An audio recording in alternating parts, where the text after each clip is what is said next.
victory once more. Yes, I was a Minuteman at Lexington, but don't think that was my last appearance. I've been around when needed, on the farm, on the battlefield, yes, and in the factory. I am the spirit of a free America. I live today in Mrs. Critobel, Boston, making beads for tires for Bofors guns. Beside her is the picture of her son, Corporal Kenneth Boston of the Marines, who manned the second Bofors gun to come off production line and shot down 5 Jap planes the first day in the Battle of Midway. But that's nothing, says he. A buddy of mine got 22. Here he is when he visited his mother at the plant, the last time he was home on furlough. Do you doubt that Mrs. Boston puts a little extra care as well as a little extra hurry up into every bead? In the rubber industry, for example, lessons learned in former days are now paying off in rugged combat tires, especially designed to take it.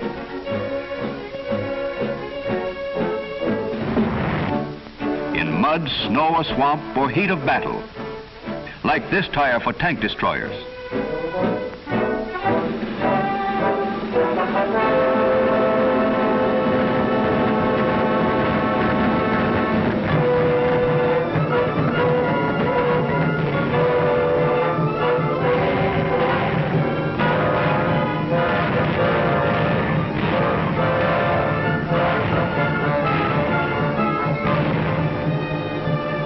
I'm also alive in a mold finisher who used to cut molds for the big truck tires. Now, through him, I'm finishing them for half-tracks.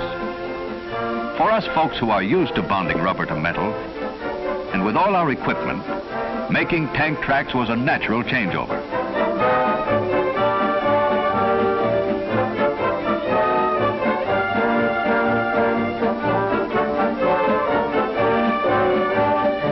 Not only for tank tracks, but for bogie wheels, too. That's a bogie wheel. It's used to keep the track running smoothly.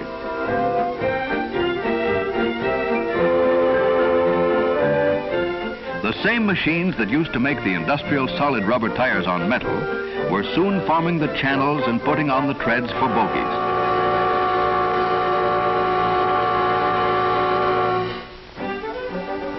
As in every department, these workers, too, have a personal interest in the material they're turning out.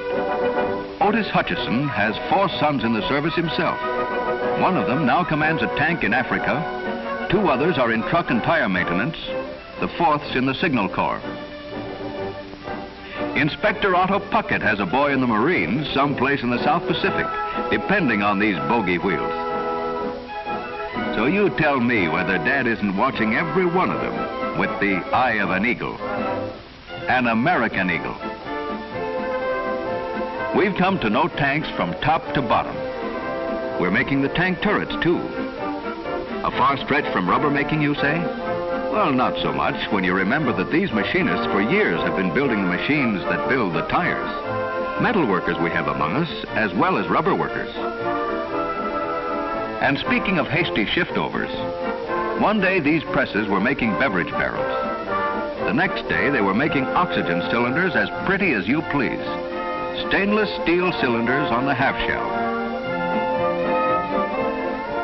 Strengthened with straps in both directions and the 2 halves welded together atomically.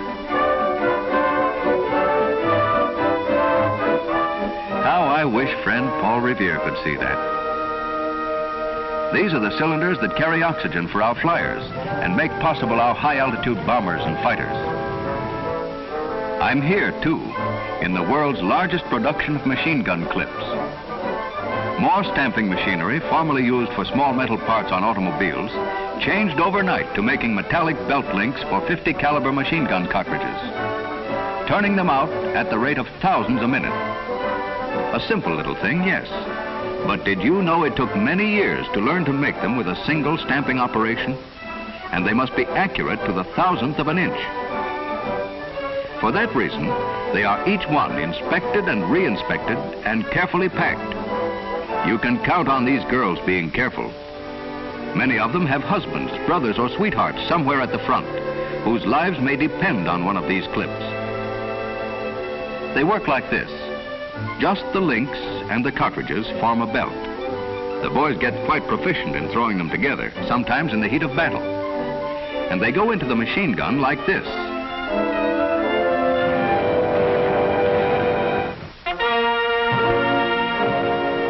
Yes, I get into working on some queer things. I sure do. Believe it or not, these are gasoline tanks for airplanes. They're not like any gas tanks you ever saw, you say? Well, those funny shapes and sizes are made to conform to the type of plane they have to fit into. In and around struts and braces and along the wings, using every inch of space allowed them. For instance, this one is mounted along with several others in a consolidated bomber. But their shape is not the only peculiar thing about them.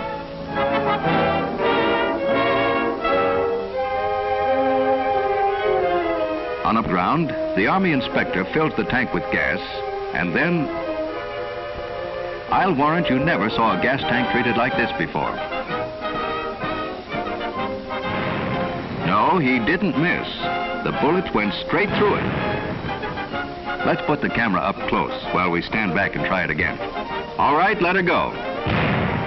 The bullets tear their way through all right, but the holes seal right up. Magic, you say?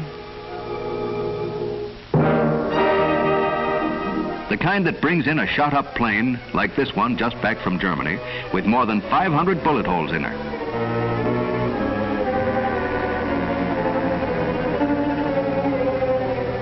But she brought home her crew, while 9 of the enemy went down in flames. J.B. Seaman, in charge of building these bullet-sealing tanks, has a personal interest too.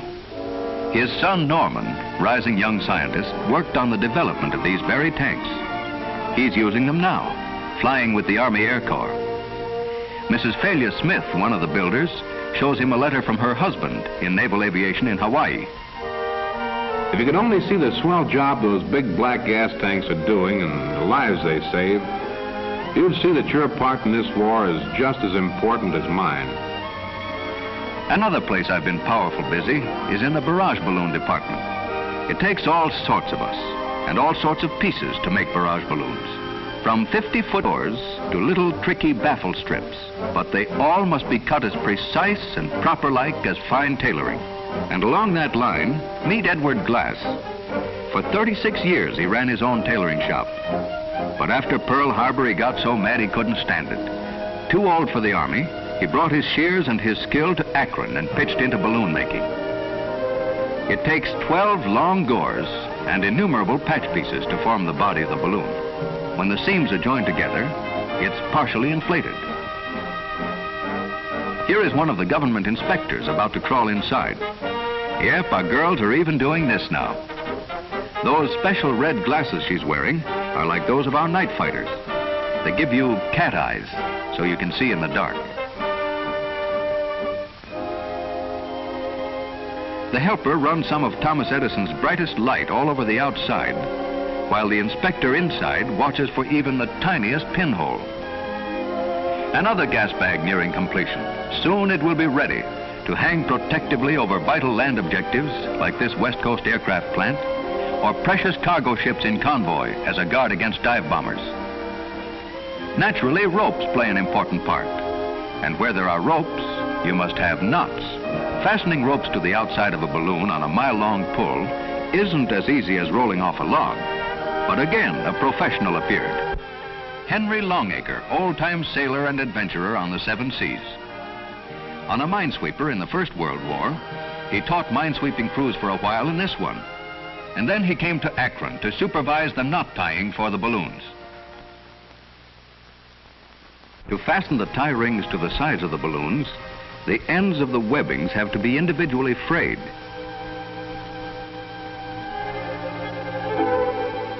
But what's this? Sure enough, blind. But they can do it as well as anybody, and they volunteered, releasing workers with eyes for other duties. Which reminds me, all through the factory now, you may glimpse things like this. An unobtrusive limp that means only one good leg. Or like this, Of course, you really don't need more than one arm for this job. And I'm inclined to think maybe a man might be a better worker without his hearing in all this noise. But the point is, whereas industry started out to make it possible for these physically handicapped people to help themselves, now it ends up that these handicapped people are helping their country. In the plastics department, where we used to turn out gadgets for radios and automobiles, now we're making plastic gun stocks, stronger than wood, yet so much lighter to carry and easier to handle. Among other things, we're also making plastic liners for steel helmets. Back of the battle lines, they make welcome sun hats, and in the foxholes, like as not, they're water buckets. But in battle, they take up a lot of shock in those steel helmets and help fend off many a bullet. But if you want to see me really busy, come round to where we're building Bofors anti-aircraft guns. Great Gatling's Ghost. Thousands upon thousands of small parts have to be made. 1,500 to a gun. Here, machining a gun tool is Isaac Lewis, 82 years old. Ike had retired once, but the next morning after Pearl Harbor, he appeared at the gatehouse. "I'm back," he announced. "The Japs and Nazis will quit before I do, and we're betting on Ike." Then there's Mrs. Myrtle Wise making gears. Her son Don is at the Aberdeen Proving Ground proving Bofors guns. Her husband is in the chemical division. Son Hubert is in the engineering department, but leaving soon for the Army. And her other son, Leroy, is in the aircraft division. Talk about an all-out effort. The small parts are assembled in sub-assembly bays that fringe the main assembly floor. Just look at those acres of Bofors guns are growing. Not like seasonal crops, but like the steady flow of Old Man River rising to a flood. From one side come the top carriages, with girl electricians installing the wiring. Cranes pick up a finished carriage and carry it to meet the stream of chassis rolling up from the other direction. The guns are mounted and controls hooked up. The gun rolls on into the spray booth to get into its war paint. A curtain of falling water carries off the fumes while the makeup of olive drab is applied. Then the inspectors take over. Here is a modern Molly pitcher working a gun by remote control. Mary Miller's husband used to do this work. And when he was called to the colors, she donned her slacks and took his place. And now testing the alignment and sighting of what one Marine called the fightin'est gun I ever saw.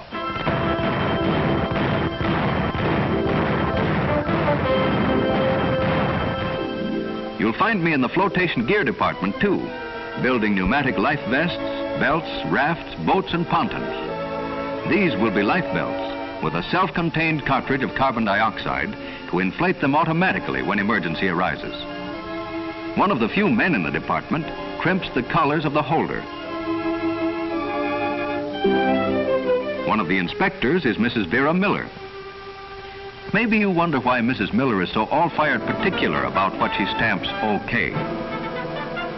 Well, it was her OK that was found stamped on the belt that kept her son afloat for 4 hours till rescued in the South Pacific, when his ship, the USS Astoria, was sent down under him.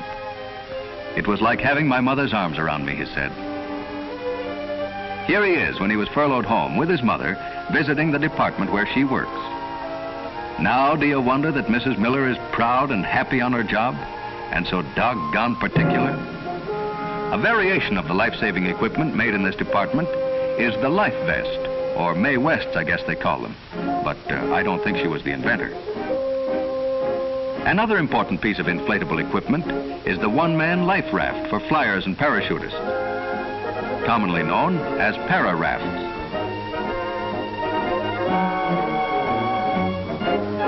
Many layers of fabric are cut at one time with power cutters. The sections are stitched together, inflated, and the bottom cemented on. And here's an interesting note on color. The bottom is ocean blue, while the top part is bright yellow. At first, some of the rafts were all yellow, so they could be seen easily from the sky. But the sharks could see them too, so we changed the bottom to blue. And now, when Mr. Shark looks up, it all looks to him the same color as the ocean. The raft is packed in a special carrying case containing paddles, bailing cup, sea anchor, first aid kit, repair kit, drinking water, and sea marker to pour onto the water to attract attention when a rescue plane is spotted. And the whole kit must not weigh more than 14 pounds. The flyer wears it between himself and his parachute. In fact, he sits on it. When one of our boys takes off on a mission over water in this war, he knows that his chances of coming back are all in his favor. In the last World War, when a man went into the ocean, he usually went on down. But today, if he does have to bail out, well, here is what happens.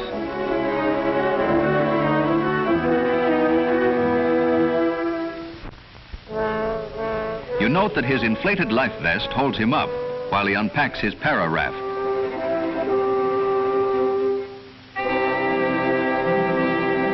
A twist of the wrist and a cylinder of carbon dioxide inflates the raft.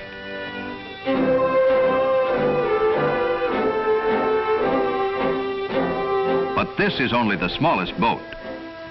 Instead of the close to 100% loss of men downed at sea in the last World War, this time more than 90% of them are picked up. 7 and 10 men rubber boats, landing and assault boats that can be paddled or driven by an outboard motor,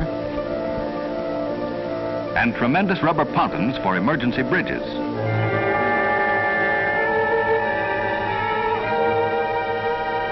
It was a medium-sized boat like this that saved Captain Eddie Rickenbacker and 6 of his crew through 21 dreadful days in the Pacific, and has saved many another, no less a hero. Here's one of them, back with a message for those of us at home. We know that victory is won only through the sweat of workers and the blood of soldiers. Out there isn't one unimportant soldier. And back here, there isn't a single unimportant worker. His job may be only tending a conveyor belt, but that belt carries a steady flow of machine gun clips. And it was machine gun clips that helped the Marines take Guadalcanal. It may be only stamping simple strips of metal, but those strips of metal go to provide the necessary reinforcement for oxygen cylinders, without which the high-level bombing of Berlin would never have been possible. It may be only tightening down a nut day after day, and yet that nut may be a part of a Bofors gun. And Bofors guns are helping to keep the skies clear of enemies all over the world. Or perhaps it consists merely of fastening on a small clip, merely a clip on the turret door of a tank. Yes, a tank like one of those so effective in Africa. I say it again. There is no unimportant soldier, and there is no unimportant worker. It takes both everlastingly on the job to win this war. Believe me, I know. I was there. Oh, thus be it ever, when free men shall stand between their loved homes and the war's desolation. Then conquer we must, for our cause it is just, and this be our motto: in God is our trust.